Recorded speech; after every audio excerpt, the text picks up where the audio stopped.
Hello friends, मैं नीता भास्कर आप सभी लोगों का अपने यूट्यूब चैनल पर स्वागत करती हूँ। और पॉलिटिकल साइंस में हम 20 क्वेश्चन कंप्लीट करेंगे और आशा करती हूँ आपको वीडियो पसंद आएगी। और पसंद आए तो प्लीज लाइक शेयर कमेंट करिएगा। चैनल पे अगर आप नए हैं तो जरूर सब्सक्राइब कर लें। बेल आइकन प्रेस करना बिल्कुल ना भूलें, जिससे आपको नई वीडियो की नोटिफिकेशन मिलती रहे। और अगर आप चैनल पे नए हैं तो पहले की वीडियो भी जरूर देखें, जो कि प्ले लिस्ट में आपको मिल जाएंगी। तो तैयारी करते रहें आने वाले एग्जाम दिसंबर, यूजी नेट, टीजीटी, पीटी आदि सभी के लिए। चलिए, फर्स्ट क्वेश्चन है, निम्नलिखित में से कौन प्रत्यक्ष प्रजातंत्र का एक लक्षण नहीं है। ठीक है। और लोकसभाएं हैं, जनमत संग्रह है, आरंभक है, अनुपातिक प्रतिनिधित्व। राइट ऑप्शन डी हो जाएगा, अनुपातिक प्रतिनिधित्व। देखिए, सामान्यतः प्रजातंत्र की दो पद्धतियों का प्रयोग किया जाता है। ठीक है, प्रत्यक्ष पद्धति और अप्रत्यक्ष। ठीक है, प्रत्यक्ष और अप्रत्यक्ष। ठीक है। और प्रत्यक्ष पद्धति में जनता स्वयं शासन कार्य करती है एक तरीके से। अप्रत्यक्ष पद्धति में जनता अपने प्रतिनिधियों के माध्यम से शासन संचालित करती है। और प्रत्यक्ष पद्धति में लोकसभाएं, लोक निर्णय, जनमत संग्रह, आरंभक आदि उपकरणों का प्रयोग होता है और इनमें आनुपातिक प्रतिनिधित्व शामिल नहीं होता है। ठीक। सेकेंड क्वेश्चन है, निम्न में से किसने लोकतंत्र को एक जीवन शैली के रूप में परिभाषित किया है। एडम स्मिथ ने, ई बर्क ने, या एच जेलास्की ने, या टीबी स्मिथ ने। और राइट ऑप्शन हो जाएगा डी स्मिथ ने। ठीक है। देखिए, टीबी स्मिथ ने लोकतंत्र को एक जीवन शैली के रूप में परिभाषित किया है। ठीक है, तो राइट ऑप्शन ऑप्शन डी हो जाएगा।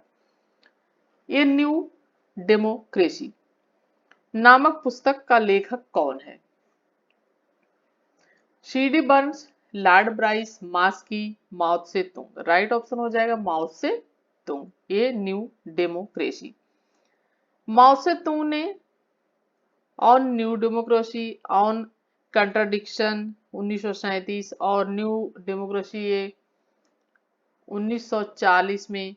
और इन्होंने 1937 में ऑन कंट्राडिक्शन नामक पुस्तक लिखी। और माओ से तुंग ने चीन में, ठीक है, चीन में जनवादी क्रांति, ठीक है, जनवादी क्रांति स्थापित की, जिसमें मजदूरों के साथ कृषकों का भी सहयोग था। ठीक है, मजदूरों के साथ कृषक भी शामिल थे, उनका भी सहयोग था। और राइट ऑप्शन हो जाएगा ऑप्शन डी। फोर्थ क्वेश्चन है, निम्न में से कौन लोकतंत्र को स्वकृत पागलपन कहता है। ल्यूडोविकी, मार्क्स, टेलीरैंड और प्रूधो। राइट ऑप्शन सी हो जाएगा टेलीरैंड। टेलीरैंड ने लोकतंत्र की आलोचना करते हुए वैसे स्वकृत पागलपन कहा, यानी पागलपन को स्वीकार किया है। ठीक है, लोकतंत्र को। फिफ्थ क्वेश्चन है, लोकतंत्र के बारे में निम्नलिखित कथन किस विचारक का है। इस बात से कोई इनकार नहीं करता कि वर्तमान प्रतिनिधि सभाओं में अनेक त्रुटियां हैं। यदि मोटर गाड़ी खराब हो जाए तो उसकी जगह बैलगाड़ी का इस्तेमाल करने लगा मूर्खता होगी, चाहे इसकी कल्पना कितनी मधुर क्यों नहीं लगे। C D. Burns, Lord Bryce, Harold Laski, Walter Bagehot. और राइट ऑप्शन हो जाएगा ऑप्शन ए सी.डी. बर्न्स। ठीक है, सी.डी. बर्न्स महोदय लोकतंत्र समर्थक राजनीतिक विचारक थे। ठीक है, लोकतंत्र समर्थक थे और राजनीतिक विचारक, पॉलिटिकल थिंकर्स। लोकतांत्रिक प्रतिनिधि सभाओं का उन्होंने समर्थन किया है। उनका कथन था कि इस बात से यद्यपि इनकार नहीं किया जा सकता कि वर्तमान प्रतिनिधि सभाओं में त्रुटियां हैं, और किंतु यदि मोटर गाड़ी खराब हो जाए तो उसकी जगह बैलगाड़ी का इस्तेमाल करना क्या होगी, मूर्खता होगी। ठीक है, चाहे इसकी कल्पना कितनी ही मधुर न लगे। तो राइट ऑप्शन ऑप्शन ए हो जाएगा। सिक्स क्वेश्चन है, निम्नलिखित में से किसने लोकतंत्र को बहुमत की निरंकुशता के रूप में वर्णित किया है। रूसो ने, डनिंग ने, टॉकविले, जेम्स मेडिसन ने। और राइट ऑप्शन क्या हो जाएगा इसका, ऑप्शन सी राइट हो जाएगा, टॉकविले। ठीक है, डी टॉकविले ने लोकतंत्र को बहुमत की निरंकुशता, ठीक है, बहुमत की निरंकुशता के रूप में वर्णित किया है। और जैसे जहां सरकार होती है वहां हमेशा यह खतरा रहता है, ठीक है, कि सत्ताधारी अपनी सत्ता का दुरुपयोग करके जो सर्वसाधारण है उनको आतंकित करके, ठीक है, डरा कर, एक तरीके से आतंकित करके, और क्या कर सकते हैं, उसे परेशान कर सकते हैं, उसे त्रस्त कर सकते हैं। और इसके बचाव का उपाय यह होगा कि सत्ताधारी के हाथों में असीमित और निरंकुश सत्ता ही न दी जाए, ठीक है, यानी अगर उनके हाथों में निरंकुश सत्ता ही नहीं दी जाएगी तो फिर वो कैसे ऐसा कर पाएंगे। तो लोकतंत्र को बहुमत की निरंकुशता के रूप में वर्णित किया है डी टॉकविले ने। नेक्स्ट है, निम्नलिखित में से किसने आधुनिक लोकतंत्र का वर्णन बहुतंत्र के रूप में किया है? S Huntington, Joseph Schumpeter, David Easton, Robert Dahl. और राइट ऑप्शन जो इसका हो जाएगा ऑप्शन डी हो जाएगा, रॉबर्ट डहल, ठीक है। तो आधुनिक लोकतंत्र का वर्णन बहुलवाद के रूप में रॉबर्ट डहल ने किया, और उनका कहना है कि शासन सत्ता ही एकमात्र संस्था नहीं है जो व्यक्ति के विकास में योगदान देती है, बल्कि इससे इतर अन्य कई संस्थान है जो व्यक्ति के सर्वांगीण विकास में, ठीक है, व्यक्ति का जो सर्वांगीण विकास है, चहुमुखी विकास है उसका, उसमें योगदान देती है, ठीक है। नेक्स्ट है, निम्नलिखित में से कौन सा राजनीतिक व्यवस्था में तीसरा क्षेत्र है? राज्य हो गया, नागरिक समाज हो गया, बाजार हो गया, मीडिया हो गया। राइट ऑप्शन क्या हो जाएगा? ऑप्शन बी हो जाएगा। तीसरा क्षेत्र क्या है? नागरिक समाज है। देखिए, नागरिक समाज राजनीतिक व्यवस्था का तीसरा क्षेत्र है, जबकि मीडिया को, जो मीडिया है, ठीक है, इसे लोकतंत्र का प्रमुख स्तंभ माना जाता है, ठीक है, और इसे चौथा स्तंभ माना जाता है, ठीक है, ये चौथा स्तंभ माना जाता है। और जो है तीसरा क्षेत्र माना जाता है नागरिक, ठीक है, नागरिक समाज को, ठीक है, नागरिक समाज। और यहाँ नागरिक समाज होगा और ये बाजार अलग होगा, ये मीडिया अलग है, ठीक है। यहाँ पे जो है ये नागरिक समाज यहाँ पे होना चाहिए, ठीक है। तो राइट ऑप्शन क्या हो गया? ऑप्शन डी हो गया, मीडिया, ठीक है। चलिए नेक्स्ट है, श्रमिकों, कृषकों एवं समाज के सीमांत वर्गों का प्रधान नव लोकतंत्र के रूप में से निम्न में से किससे संबंधित? उपाश्रित स्कूल, मार्क्सवादी स्कूल, उत्तर व्यवहारवादी स्कूल, उत्तर आधुनिक स्कूल। राइट ऑप्शन हो जाएगा ऑप्शन ए, उपाश्रित स्कूल, ठीक है। तो श्रमिकों, कृषकों एवं समाज के सीमांत वर्गों का प्रधान नव लोकतंत्र के रूप में उपाश्रित स्कूल, ठीक है, से संबंधित है। राइट ऑप्शन ऑप्शन ए हो जाएगा। नेक्स्ट है, परिभाषित शब्द सामाजिक लोकतंत्र किसके द्वारा गढ़ा गया? प्रजातंत्रवादी, साम्यवादी, मुसोलिनी या समाजवादी। राइट ऑप्शन सी हो जाएगा इसका, राइट ऑप्शन ई जो है ये हो जाएगा डी, समाजवादी, ठीक है, यानी समाजवादी। और देखिए, सामाजिक लोकतंत्र एवं राजनीतिक, सामाजिक और आर्थिक विचारधारा है। सामाजिक लोकतंत्र क्या है? ये, ठीक है, राजनीतिक, सामाजिक और आर्थिक विचारधारा है सामाजिक लोग। और यह पूंजीवादी अर्थव्यवस्था के ढांचे में सामाजिक न्याय के लिए सामूहिक जो सौदेकारी होती है उसके इंतजाम वाली एक नीति व्यवस्था के प्रतिनिधिक लोकतंत्र, आय पुनर्वितरण के उपाय हेतु अर्थव्यवस्था का विनियमन व कल्याणकारी राज्य के प्रावधानों संबंधी प्रतिबद्धता को बढ़ावा देने के लिए और आर्थिक सामाजिक हस्तक्षेपों का समर्थन करती है ये, ठीक है। और यह परिभाषित शब्द कुछ समाजवादियों द्वारा गढ़ा गया था। राइट ऑप्शन, जिसे सामाजिक लोकतंत्र कहा जाता है, राइट ऑप्शन डी हो जाएगा। 11 क्वेश्चन है, निम्नलिखित में से किसने 3 मानकों पर विशेष बल देते हुए लोकतंत्र की प्रक्रिया मूलक सिद्धांत पर बल दिया? S M Lipset, R A Dahl, Joseph Schumpeter, Sheldon Wolin. और राइट ऑप्शन हो जाएगा option B, R A Dahl, ठीक है।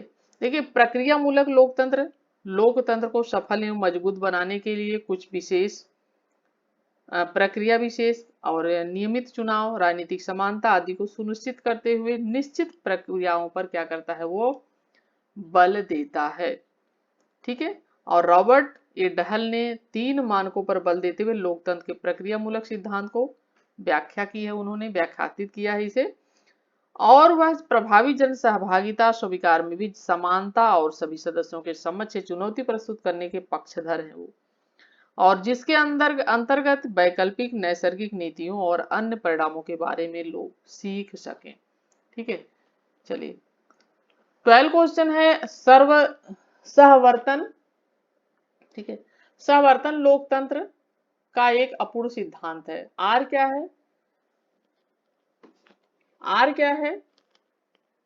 क्योंकि यह वास्तविक विकल्प, ठीक है, क्योंकि वह वास्तविक विकल्प का मार्ग अवरुद्ध करता है।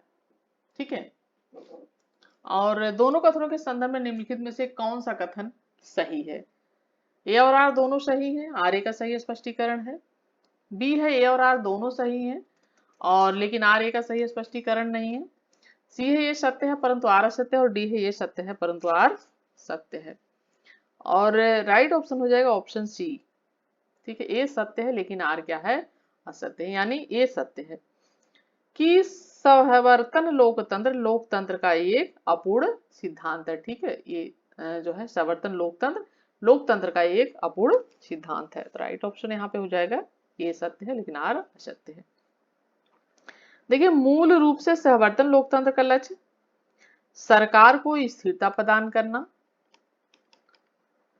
ठीक है, स्थिरता देना, शक्ति समूह जो है उनका प्रबंधन करना, मैनेज करना, लोकतंत्र को बचाए रखना और हिंसा से दूर रहना। ठीक है, और यह उन देशों में पाया जाता है जहां का समाज गंभीर रूप से निर्जातीय एवं संप्रदायों, नस्लों और क्षेत्रीयता के आधार पर स्पष्ट रूप से क्या होते हैं? बटे रहते हैं। ठीक है, किंतु यह वास्तविक विकल्प का मार्ग अवरुद्ध न करके एक वास्तविक विकल्प के रूप में है। ठीक है, जैसे अपने आप ही चीजें होती हैं। तो यहाँ पे राइट ऑप्शन हो जाएगा ऑप्शन सी।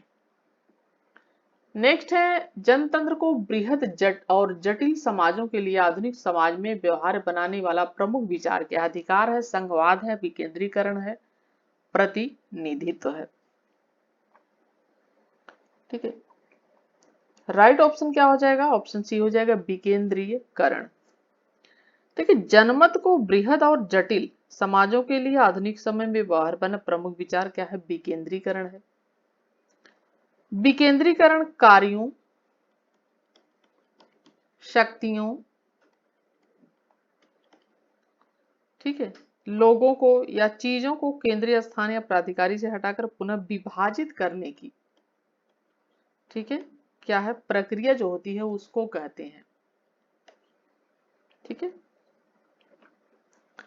और यहाँ पे जो राइट ऑप्शन हो जाएगा ऑप्शन सी हो जाएगा। ठीक है, नेक्स्ट है निम्न में से कौन सा उदार लोकतंत्र का एक लक्षण नहीं है? विधि का शासन, मौलिक अधिकारों का प्रावधान, राजनीतिक शक्तियों का विभाजन, प्रतिबद्ध नौकरशाही। और राइट ऑप्शन क्या हो जाएगा? ऑप्शन डी हो जाएगा प्रतिबद्ध नौकरशाही। ठीक है, उदारवाद के लक्षण जैसे विधि का शासन, राजनीतिक शक्तियों का विभाजन, मौलिक अधिकारों का प्रावधान, जबकि प्रतिबद्ध नौकरशाही लोकतंत्र का लक्षण नहीं है। ठीक है, और शास्त्रीय उदारवादी लोकतंत्र के भी कई रूप होते हैं, जैसे शास्त्रीय उदारवाद, लोकतंत्र बहुलवादी लोकतंत्र, नव बहुलवादी। तो राइट ऑप्शन डी यहाँ हो जाएगा। नेक्स्ट है सामूहिक सुरक्षा व्यवस्था के प्रावधान से संबंधित मूल सिद्धांत। अहस्तक्षेप सिद्धांत, कल्याणकारी राज्य का सिद्धांत, बहुलवादी सिद्धांत या विकासवादी। राइट ऑप्शन यहाँ पे बी हो जाएगा कल्याणकारी राज्य का सिद्धांत। ठीक है, तो कल्याणकारी राज्य का सिद्धांत अपने लक्ष्यों में सामूहिक सुरक्षा व्यवस्था का क्या करता है? पोषण करता है, यानी सबके सामूहिक सुरक्षा। और द्वितीय विश्व युद्ध के पश्चात विश्व में कल्याणकारी राज्य की भूमिका में वृद्धि हुई और राज्य की भूमिका अब पुलिसिया राज्य न होकर, यानी पुलिस राज्य न होकर कल्याणकारी राज्य के जो है स्वरूप में हो गई है। ठीक है, तो राइट ऑप्शन हो जाएगा ऑप्शन बी। 16 क्वेश्चन निम्नलिखित में से किसने कल्याणकारी राज्य को एक प्रकार की दासता के रूप में वर्णन किया है? Karl Popper, F A Hayek, R Nozick, Milton Friedman. Right option हो जाएगा सी आर नौजिक। ठीक है, देखिए नौजिक ने अपनी इनकी प्रसिद्ध कृति थी, रचना थी एनार्की स्टेट एंड यूटोपिया। ठीक है, क्या थी? इनकी कृति एनार्की, ठीक है, स्टेट,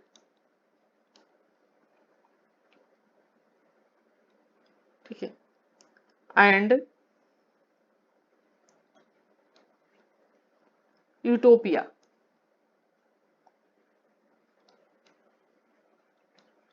ठीक है, एनार्की,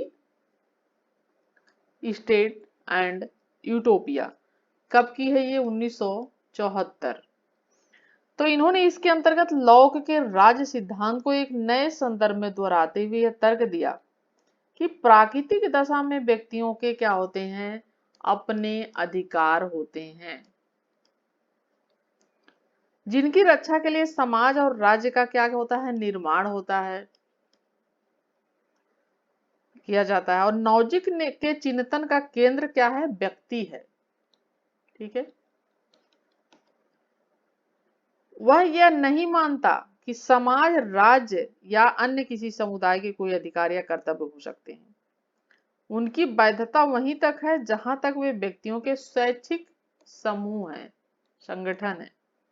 और उनकी मान्यता है कि कल्याणकारी राज्य एक प्रकार की दासता की ओर ले जाता है। ये कहते हैं कल्याणकारी जो राज्य है वो एक दासता का प्रतीक है और दासता की ओर ले जाता है। ठीक है, ऑप्शन सी। नेक्स्ट है, एक लोक कल्याणकारी राज्य को किस कार्य से बचना चाहिए? जन सहमति निर्माण, जन आक्रोश दूर करना, जनहित संबंधी, जनमत दबाना। तो राइट ऑप्शन यहाँ पे देखिए डी हो जाएगा, जनमत को कभी नहीं दबाना चाहिए। एक लोक कल्याणकारी राज्य है, एक लोक कल्याणकारी राज्य को सारे कार्य करने चाहिए, लेकिन जनमत को दबाने जैसा कार्य नहीं करना चाहिए, नहीं तो इसका फिर परिणाम बहुत बुरा होता है। ठीक है, तो राइट ऑप्शन हो जाएगा ऑप्शन डी। नेक्स्ट है, कल्याणकारी राज्य वस्तुतः मिश्रण है किसका? समाजवाद और साम्यवाद, साम्यवाद और आदर्शवाद, व्यक्तिवाद और फांसीवाद, या उदारवाद समाजवाद का। तो राइट ऑप्शन हो जाएगा यहाँ पे ऑप्शन डी, उदारवाद और समाजवाद का मिश्रण है कल्याणकारी राज्य। ठीक है, ऑप्शन डी राइट हो जाएगा। देखिए, कल्याणकारी राज्य, उदारवाद, समाजवाद का मिश्रण, लोकतांत्रिक पद्धति का समर्थन, उदारवाद का अंतिम किंतु अधिक महत्वपूर्ण विचार कहा जा सकता है। और उदारवाद का जन्म ही स्वेच्छाचारी शासन के विरुद्ध प्रतिक्रिया के रूप में हुआ था। जो उदारवाद का जन्म है वो किसके हुआ था? स्वेच्छाचारी शासन के विरुद्ध प्रतिक्रिया के रूप में हुआ था। और लॉक को, किसको? जॉन लॉक को उदारवाद का जनक कहा जाता है। ठीक है, तो राइट ऑप्शन डी हो जाएगा।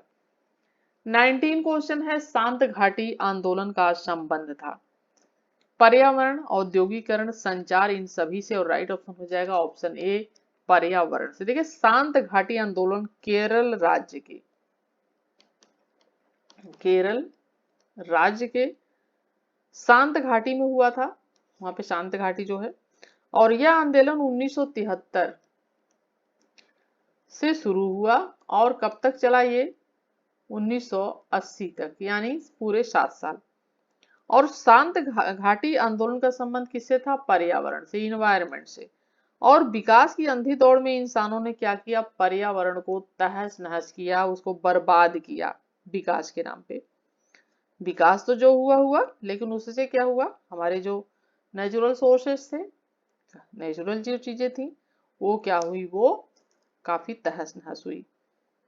हम नदियों के बहाव को रोकते हैं, बांध बांधते हैं, कहीं कुछ करते हैं, पेड़ों को काटते हैं, बहुत सारी चीजें हैं जिसकी वजह से हम क्या करते हैं? प्राकृतिक जो संसाधन हैं, जो प्रकृति प्रदत्त, उसे हम नष्ट करते हैं।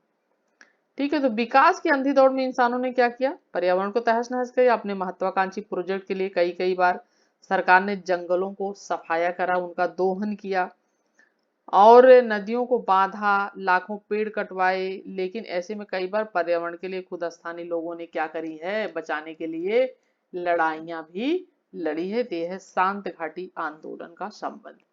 Right option option A. 20 और लास्ट क्वेश्चन, किसका कथन है कि राजा के पास परामर्श देने, प्रोत्साहन देने तथा चेतावनी देने का अधिकार है? Burke, Laski, Bagehot, MacIver. Right option हो जाएगा ऑप्शन सी, बैजहॉट। ठीक है, तो बैजहॉट ने कहा कि राजा के पास परामर्श देने, प्रोत्साहन देने तथा चेतावनी देने का अधिकार है। ये है कौन? ये बैजहॉट। और 20 क्वेश्चन कंप्लीट होते हैं और आशा करती हूँ वीडियो आपको पसंद आई होगी, और पसंद आई हो तो लाइक शेयर कमेंट करते रहें, चैनल पे बने रहें, और अगर नए हो तो सब्सक्राइब करना बिल्कुल ना भूलें। अगर इसके साथ साथ और कुछ आप पढ़ना चाहते हैं, फर्स्ट पेपर की तैयारी करना चाहते हैं, तो फर्स्ट पेपर के क्वेश्चन बनाना शुरू करूंगी, लेकिन रीजनिंग और मैथ आपको कहीं से पढ़ना पड़ेगा या अपने आप पढ़ना पड़ेगा। रीजनिंग मैथ नहीं पढ़ाऊंगी। जैसे हायर एजुकेशन है और उच्च शिक्षा जो है, काफ़ी चीज़ें हैं उसमें जो आती हैं, कंप्यूटर के क्वेश्चन हैं, और उसके अलावा जो शिक्षक से संबंधित जो क्वेश्चन आते हैं, अभिरुचि से संबंधित, वो सारी चीज़ें हैं। तो काफ़ी बस रीजनिंग और मैथ छोड़ के जो भी चीज़ें पहले में उसमें आती, करंट अफेयर के भी थोड़े बहुत क्वेश्चन आते हैं, कंप्यूटर के क्वेश्चन आ जाते हैं उसमें। ठीक है, तो ये सारी चीज़ें जो है, काफ़ी चीज़ें मैं इसमें कवर करा दूंगी। ठीक है, तो अगर आपको फर्स्ट पेपर की तैयारी करनी है और शोध आदि के जो क्वेश्चन आते हैं, रिसर्च, ये सारे क्वेश्चन उसमें बहुत मायने रखते हैं और काफ़ी क्वेश्चन आ जाते हैं उसके भी, तो ये सारी चीज़ें मैं करा दूंगी। ठीक है, अगर पढ़ना हो तो ज़रूर कमेंट करिएगा। तो इसी के साथ नेक्स्ट वीडियो में मिलती हूँ आप सभी से, तब तक के लिए thank you for watching video.